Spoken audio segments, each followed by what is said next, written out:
What's up, everybody? Happy Wednesday. Hope all you're having a great day so far today. Getting into this episode, GH. I enjoyed this episode for the most part. I enjoyed Little James, Maxie son. I like that kid. I like him. That little boy got a mouth on him. You could tell he Maxie son, and I freaking love it. You could tell that is a mini Maxie. The way his mouth is, he ain't got no filter. Like he was fucking letting Tracy have it. He was like, good bosses. He said good bosses do stuff that employees would do and all that. I said, you better go ahead, little boy. Matt be teaching him right, and I love it. And I love that, he don't mince his words. Like, even though Tracy could come off scary and mean, I love that he be standing up to her. Usually, I don't like little kids that back chat grown folks, but I like this boy. Like, he is funny as hell. Like, he was letting her have it. Because Tracy was looking at him like, grab a broom. Tracy was looking like, I'm the boss. Like, I hire people to sweep up and do these things. He was not having it with her. Like, just giving her a whole lecture and giving her what for. And I like it, and I think Tracy liked it. You know what I'm saying? She was like, yeah, this little boy. I could see it in her facial expression. She was surprised that this kid was talking to her in that manner. And I enjoyed every second of it. I liked her little conversation with Cody and stuff like that. Her getting to know Cody a little bit more and stuff like that. And her, inviting them up to the main house for hot chocolate. I like seeing this side of Tracy. Like, I know Tracy hates when people see this side of her, but I like it though. You know what I'm saying? Because she got that nice side, but she also reminds people that she could be a bitch at any moment. I enjoyed those scenes. I really did. I thought those was pretty fun and dope scenes. I love Jane Elliott, and I'm glad that she's been around for a while now, and I hope she continues to be around because I'm enjoying her. Like, she is definitely somebody fun, you know what I'm saying? Like, she's that character that just, lights up a damn room, and I love it. So moving on from that, I enjoyed the Molly and Alexis scenes today. I really did. I'm loving the reset that I feel like the writers are giving Alexis, you know what I'm saying? I think she was good when she was, publisher of The Invader and stuff. Well, editor-in-chief of The Invader. I enjoyed her in that role, because she found a second career, that she seemed to enjoy. But I love that she wants to get back into law, and she found a loophole, Diane found a loophole that could help her get back into it, and she's going to take it. Even though it's not a guarantee that it's going to give her her law license back, but still, it's a shot. Because for years, Alexis' career as an attorney defined who she is, and for her to have that opportunity to try to get that back, I can't say I blame her. But I also understand Molly's concern for her, you know what I'm saying, getting off the wagon and stuff like that if she finds out that she can't practice law again. But I love that, Alexis broke it down to her like, listen, I can't promise you that I won't drink again or it's not going to make me drink. She was like, I can't make you that promise. You know what I'm saying? She was like, that's just not a promise that she can really make or keep, but she's just going to work her ass off to make sure that she don't drink again, All she could promise her is that she will try not to, and that's a big try. Because that's the thing about recovering addicts. It's like, whether you're on drugs, whether you gamble, whether you're alcoholic, whatever addiction you have, you're always going to have that urge. You know what I'm saying? When things are going bad, when things are going good. It's just that the urge gets worse when things go bad for you. When things are bad in your life, that's when that urge to delve back into that addiction gets worse. But even when things are going good, you still have those little moments where, you want to delve into that, that addiction. But it's just stronger when things are going bad, But I like that, Alexis is trying her hardest to not drink. And I really do hope that she gets her law license back and she's back to kicking ass in the courtroom. Because that's honestly where she belongs. Moving on from that, I felt like there was a little chemistry between Sonny and Natalia. But I was looking at them today and I'm like, she's a bit, tall. I think every woman that messes with Sonny is tall. But my whole thing is they kind of look cute together, but I'm like, at the same time, Natalia, you don't need to be dealing with him. I just feel like Natalia and Sonny don't need to go there. But I'm glad that he was there to be a sounding board for her to give her advice. Because I agree with Sonny. At the end of the day, once your kids are grown, it's like, You got to let them live their life. You know, you can't helicopter their life. You know, they're going to make choices that sometimes you're not going to agree with, and, you know, you just got to let them rock.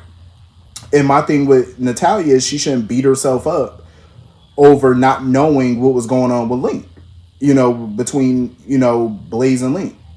You can't beat yourself up over something that you did not know about. She didn't have the information at the time that that was going on. You know what I'm saying? She didn't know. So it's like you can't feel guilty about something that you couldn't control. You had nothing to do with that. You know, you didn't know about it. You know, I get that she want to protect her daughter, but again, it's like people can't protect their kids from everything. You can't be with your child 24 hours a day. You know what I'm saying? You just can't. But I guess that's the guilt of it, you know, where you felt like you should have been there, but you weren't there. And it's like, you know, it's hard. But at the end of the day, it was handled. Hopefully her and Blaze can have a better mother-daughter relationship and get back on track, you know, and she can accept her daughter. I'm glad that she's, you know, coming around to Christina and stuff like that. You know, she's not being snarky or snippy with her and stuff. You know, she's being nicer to her and stuff, you know, because I know that's not always the case in everybody's situations such as these. But I'm glad that that's starting to, you know, handle itself.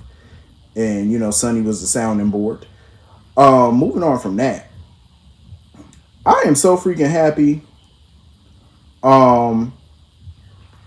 Anna and Jagger had that conversation today.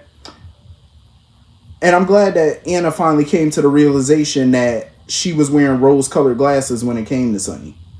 You know what I'm saying? And I'm glad she admitted that. And I'm glad that Jagger admitted that he was dead-ass wrong for talking to Danny without a parent present. Because he was. He was super wrong. You know, you don't talk to a child without a guardian or an attorney present. That was just foul on so many levels. You know, that's just some shit that you don't do. But my whole thing with Anna is, I feel like when Dex came to her, she should have at least followed up on that. Even if there wasn't a lot of evidence there or it was circumstantial, you still got to follow up on something like that. Or at least call Robert, the DA, you know what I'm saying, and see what he thinks about that. Because at the end of the day, it's up to the DA as well about whether or not they want to file any charges or, you know, if there's anything chargeable there, you know, based off of his testimony. And she didn't even she didn't follow any of those protocols. And that to me was a red flag. So hopefully after her conversation with Jagger, I really hope that, you know, she's not going to take it easy on Sonny anymore.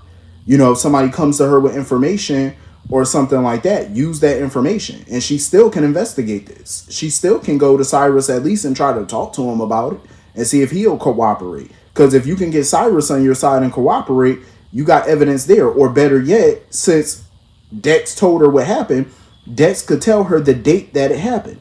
All she would have to do is go to Robert, subpoena the hospital for the video footage. She can get the video of that date.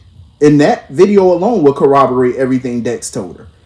So, because I seen some people in my comments talking about, oh, well, she didn't have enough. There wasn't really any evidence there. She didn't look for any evidence. That's the problem. She looked the other way. That's essentially what she did. She didn't even think to go to the hospital and get the surveillance. Like, come on, it's a hospital. They got cameras there. Subpoena. You could go to Robert and get a subpoena to look at the damn camera footage. And that would have proved it. Even if it was called off. You could slap a conspiracy charge at the very least. At least you could slap that. You know what I'm saying? You can get them on that. Based off of that alone and based off if she can get Cyrus to talk. You know? And that's my thing. It's like, at the end of the day, I'm cool with Anna and Sonny being cool with each other. I have no problem with that.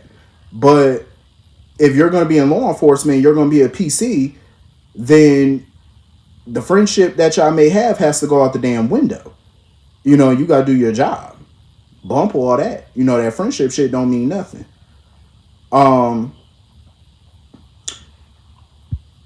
So anyway, moving on from that. I like the little BLQ and Chase scenes. I mean, I understand why Chase is starting to question being a cop and stuff, because it's hard to be a cop. You know, that's not an easy career, because, you know, you do have a lot of cops who try to do the right thing and stuff like that and lock up the bad guys. But the problem is the justice system is not great. You know what I'm saying? You do all that work to lock somebody ass up and they still manage to get out. You know, they still manage to find a loophole to evade the criminal justice system. So I know it's hard, you know, especially when you see your fellow officers get shot and stuff like that. You know, but he got to stop beating himself up about Dante being shot. It wasn't really nothing he can do. He was following protocol. You know, he was following procedure, doing what he had to do. Dante gave a directive. You followed that directive. You know, there's no guarantee that even if he was there with Dante, Dante still wouldn't have got shot. It was still possible. Shit, it could have been possible that both of their asses could have got shot. You know what I'm saying? Instead of one detective laying in a coma, you might have two. There's no telling what could have happened. He needs to stop beating himself up about it. You know? What annoyed me with Chase was when he told BLQ, oh, you shouldn't be threatening an agent and stuff because that's kind of a federal crime. It ain't like she threatened that man's life. All she did was threaten to sue his ass. You can't arrest her for threatening to sue you. You know what I'm saying? She didn't threaten bodily harm. So I don't know what the hell Chase sitting there talking about. I'm like, sir, be quiet. She had every right to be fired up and you know, get in Jagger face, and I enjoyed it because he had no business doing what the hell he was doing. And he knew that shit was wrong. But I guess when you that angry or, you know, you're obsessed with getting justice or you're obsessed with doing whatever, it kind of clouds your better sense, you know, and I think that's what happened with him. So anyway, moving on from that. I wonder what's going to happen, though, with this whole Jagger-Jason situation. Like, I'm very intrigued by this.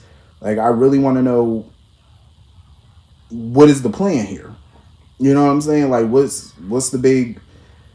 I really want to know, like, what's that all about?